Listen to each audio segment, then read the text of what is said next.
It's another day in the wrestling world. It's AEW Dynamite 250 review.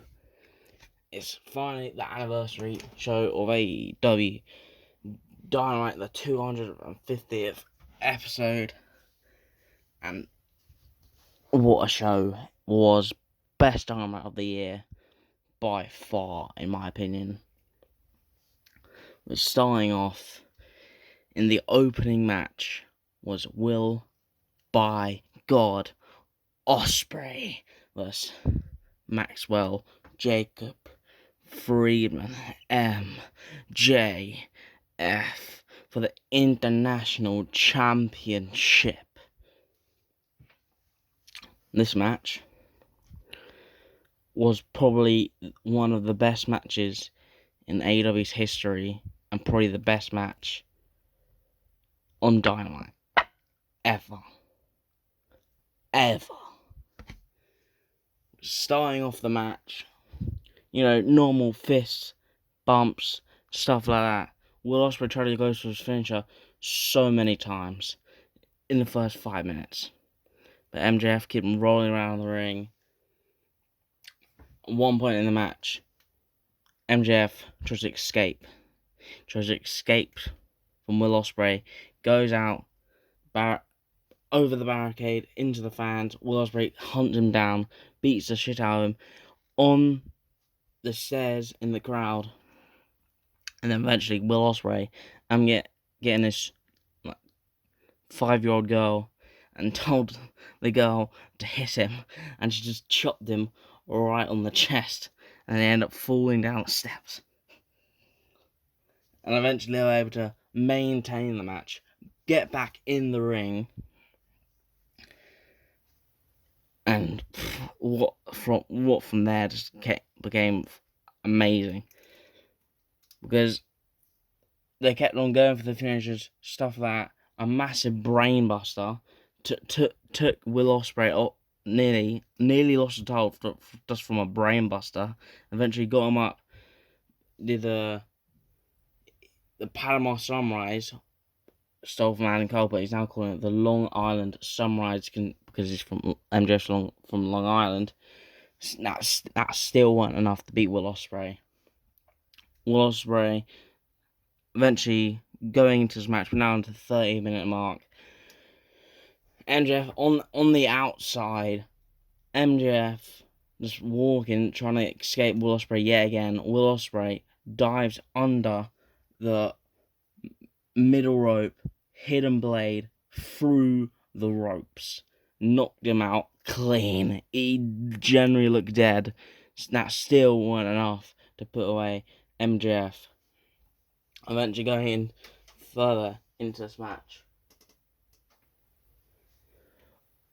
MJF got the table from the ringside area and got Will Ospreay on the table, go for the elbow drop. Will Ospreay moved that way just before he could do it. MJF then actually put him back on the table, did an elbow drop to Will Ospreay through the table, and then during this match, somewhere, right before the hidden blade and put it through the table, Will Ospreay dislocated his shoulder. It's real, because they had to put it back in place on live TV. Somewhere during the match, I can't remember, they had to put his arm back into place, or shoulder, something like that. But it was able to still go on. This match was just so good. It went to the 59th minute. Went to 59 minutes and 58 seconds. It was so close. At some point during the match, they were battling on the top rope. Will Ospreay did a verse runner to MJF off the top rope, and then got up straight, did another one. And then Will Ospreay was going for another verse runner off the top rope. MJF countered. MJF was going to do the same thing. Will Ospreay countered. He did his finisher. MJF still kicks out. But then Will Ospreay, in the 98th minute, no, 59th minute, it was going to do the Tiger Driver. But as soon as he was about to do it, he realised he cannot end MJF's career, which sadly it messes up. MJF counters, pushes the ref over, gets the Dynamite diamond ring, grabs Will Ospreay, punches, knocks out clean. Well, with the ring, of course. The ref counts 1, 2, 3, and MJF is the new international champion 2 seconds before the 1 hour mark. 2 seconds. Because of that, he's now the new international champion. Because Will Ospreay did not want to do the Tiger Driver. I cannot believe it. It was so good from the beginning to the end. Masterpiece. I rate this match 5.75 stars. It was a beauty. It was like born from God, raised down. Amazing. And then, because the match was 59 minutes, all security guards and medics had to come rush into the ring, make sure Will Ospreay's shoulder's still in place, and then they had to get like, an actual inhaler. They fucking hooked MJF up to it, made him be able to breathe because he wasn't even able to get up. And then they eventually lifted him up. He raised the title and just flopped down instantly. He was not physically able to stand after this match. And it makes sense because that match was just so good. But now we've got a new international champion. It's basically their world title. It's obviously going to be out All In. But the problem is now, All In, Pac has a title shot. He got the title shot, but it's probably claimed at All In. But the thing is, Daniel Garcia should be facing MJF for the title. But now with Pac, eventually we could be seeing a potential triple threat match at All In between Daniel Garcia, MJF, and Pac for the title. But we can get Will Ospreay's rematch because obviously MJF cheated. So at All In could be a potential fatal four-way now for the title. That's going to be insanity. But the thing is, if that does happen, most likely another title change, which I'm all for. It was insane, that match, Will Ospreay MJF. As I said, 5.75 stars. Insane. Then right after that, cut to break. Because we need one after that amazing match. And then we come back break. Promo, they claim us, the Briscoe brother, if they can be in Blood and Guts, because they have just recently beat the Young Bucks, the tag team champions. And he said yes, but you need to get confirmation from the other teammate, Swreve Strickland, and they call him Sneaky Swreve. Remember the rivalry back from 2022? And he says, yeah, because a best team is created from two multiple rivalries. The Briscoe brothers, Swreve, multiple rivalries. He claimed Swreve, remember Keith Lee, rivalry. And now they're in the match for Blood and Guts next week. Easy, done. And then right after that instant promo, we hear from the Learning Tree, from MJF, Chris Jericho. I'm stumbling my words, and that match was so good. But we hear from the Learning Tree, Chris Jericho, and instantly come out, saying everyone should be thanking me for what he did to Samoa Joe, because that's what you have to do to learn. You have to kill someone to learn, apparently. And he just said that the best way to learn is you meant to learn from your mistakes. And now MJF, Samoa Joe, Hook, and Shabbat have now learnt from their mistakes. And obviously, now that they've learned from their mistakes. Other people have to. But just before, he was probably going to say something. Someone came out. It was Mamara Suzuki. Came out with a contract. And it said, Chris Jericho will be defending his title for the World Championship against Mamara Suzuki next week. Special episode Blood and Guts for the title. And Brian Keith, the Bad Apple, and Big Bill are banned from ringside for that match next week. And then right after that, Mariah Suzuki knocked out Chris Jericho. And then obviously Big Bill, Keith, they had a check on him. And then it looked like they were going to do something. No, he just do the simple wave and that's it. Just waved at him. And he just left, really. Just waved, left, that's it. And then the Bucks, next promo, instantly, there's so many promos on the show. Obviously now they know the Acclaimed are going to be in this match, but they don't mind because they know they can beat him in that, and they also know that because Swrve's in the match, they're going to do so much damage to him. He will have to relinquish the championship, and will probably come to one of the members of the EVPs, and so will the title, the women's title, will stay within the heel people with Mercedes Mone. And obviously Mercedes Mone heard that, so she came out. She was there. And she was like, thanks, because apparently the EVP said to the security guards that Britt Baker's not allowed in the arena. And not only that, there'll be extra security for a match against Nyla Rose, the Open Challenge for the TBS title. And then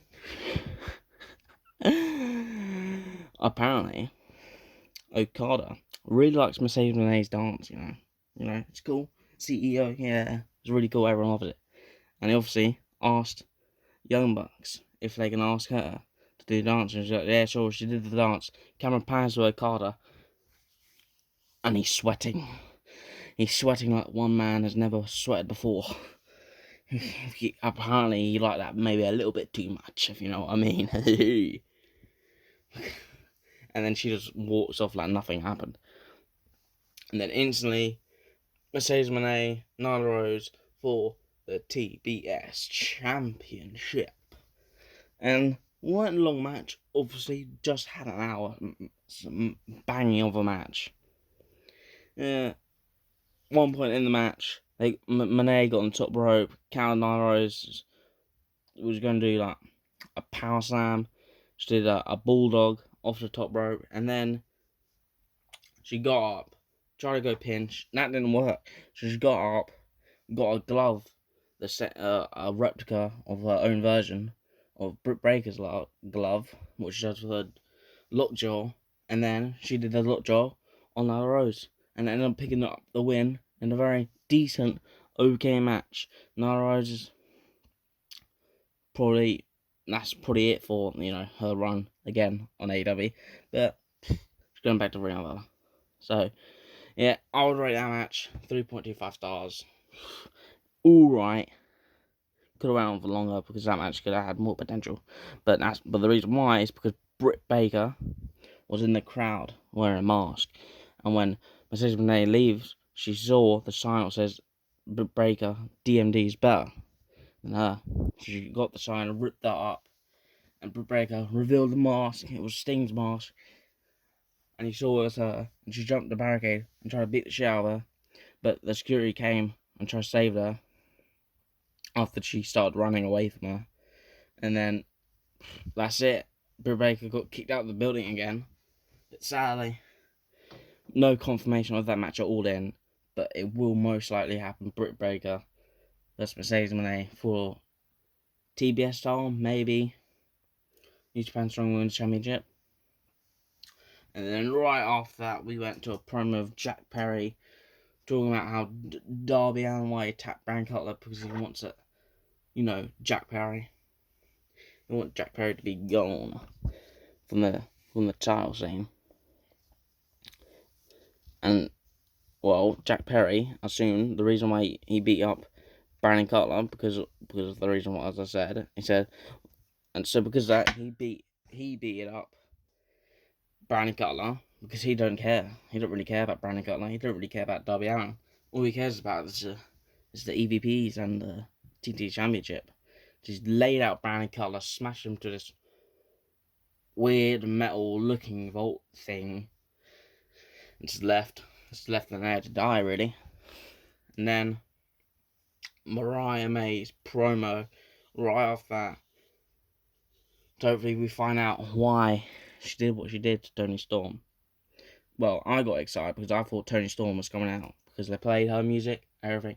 No, it was just Mariah May cosplaying as her, like what she was doing when she was obviously with Toni Storm.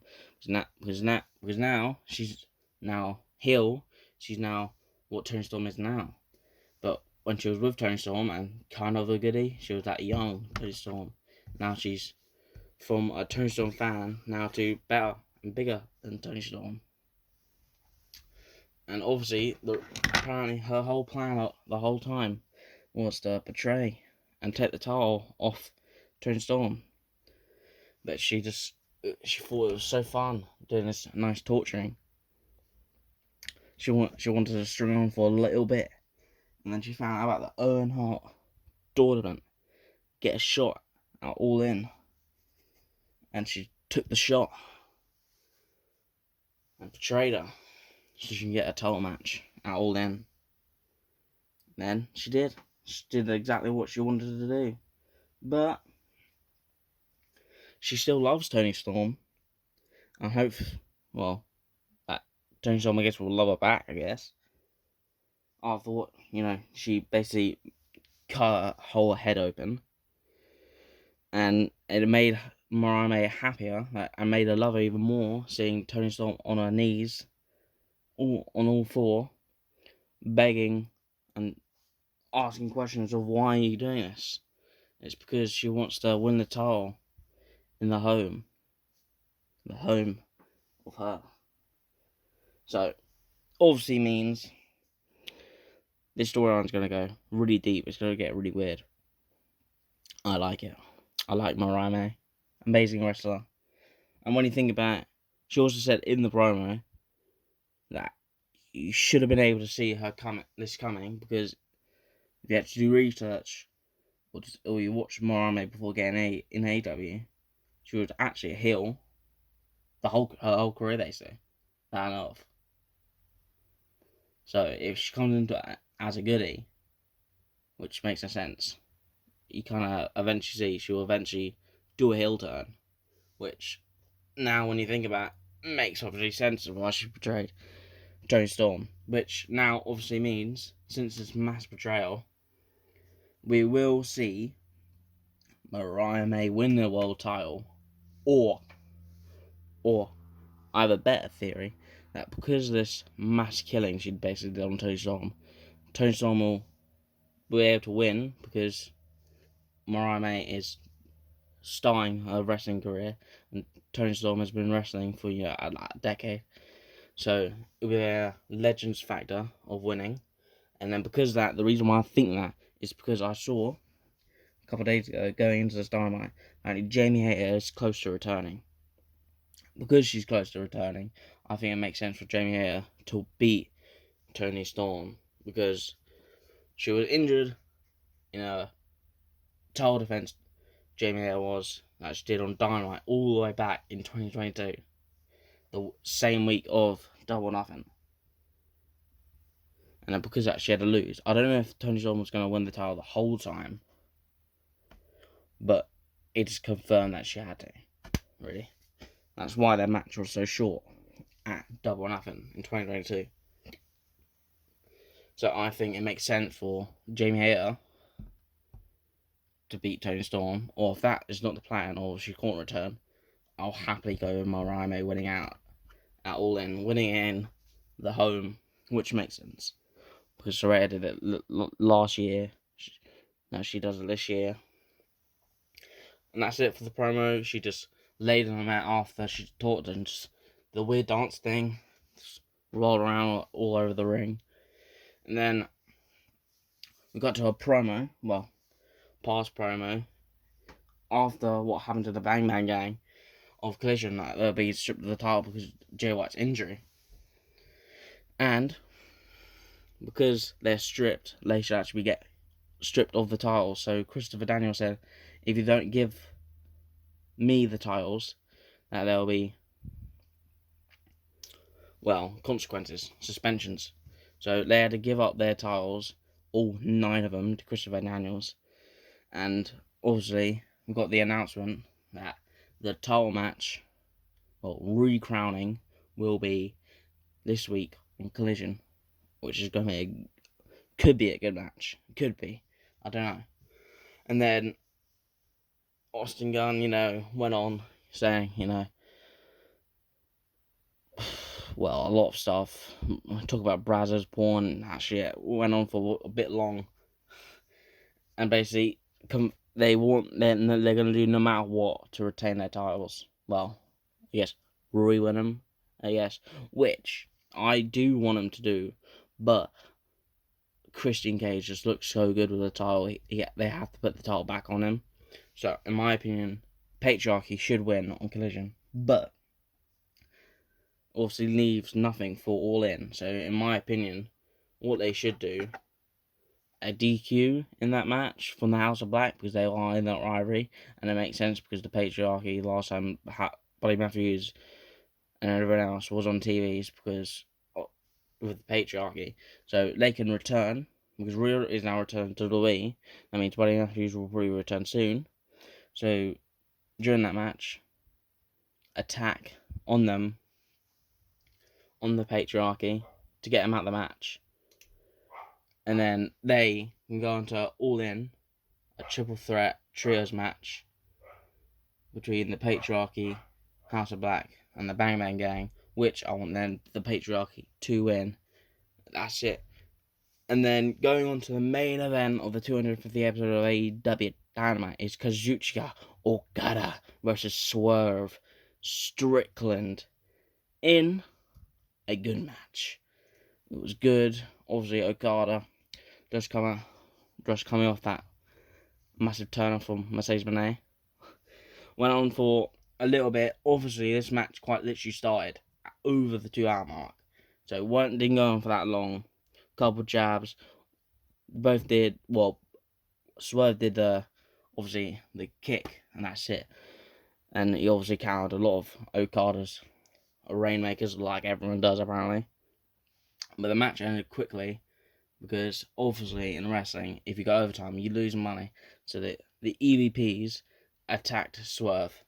And then to come to the rescue of Swreve, they claimed Mark Briscoe. They all came out to help.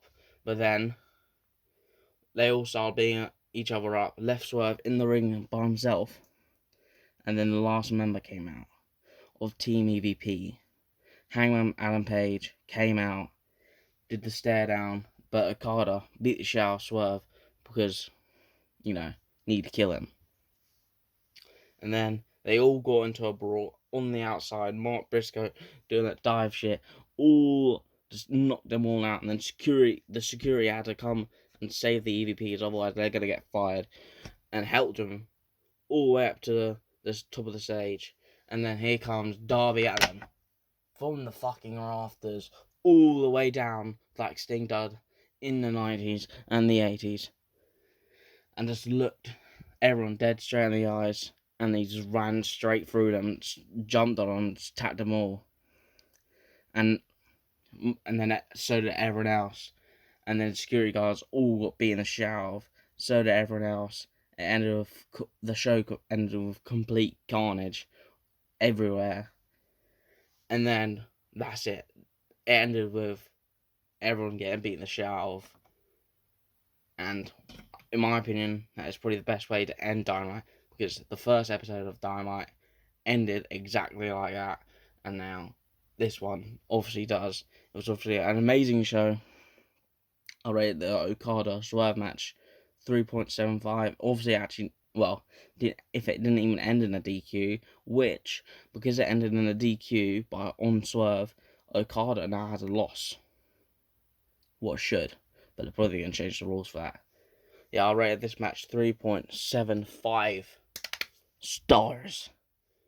And then, obviously, after the match, I didn't see anything announced for Rampage, but obviously, announcements for Collision. We got Darby Allin in action, the Patriarch of the Banger for the Trio Style. So we're gonna have a lot of title matches this week. And next week, obviously, Mariah Suzuki vs Chris Jericho for the World Championship, and then also the Blood and Guts match, which they also confirmed Darby Allin will be the 5th member of Team Elite with Darby Allin, Mark Briscoe, Swreve, and then they claimed, obviously, against the EVPs, that the EVPs with Hangman Page, which will most likely be the main event, which that match is going to be complete carnage. Probably going to be better than the Stadium Stampede match. They had a double or nothing, but hopefully it ends better for Darby Allin because he got hanged last time. So hopefully ends better, and hopefully more good shit like this, which is the best Dynamite of this year. And I don't think any Dynamite will probably top it. The only one could possibly is Grand Slam in September 25th. It'll be Dynamite, Rampage, Collision, all Grand Slam. That's the only thing that could probably beat it. What an amazing show from top to bottom. That's it. Everyone, make sure like, subscribe. See you next time. Bye.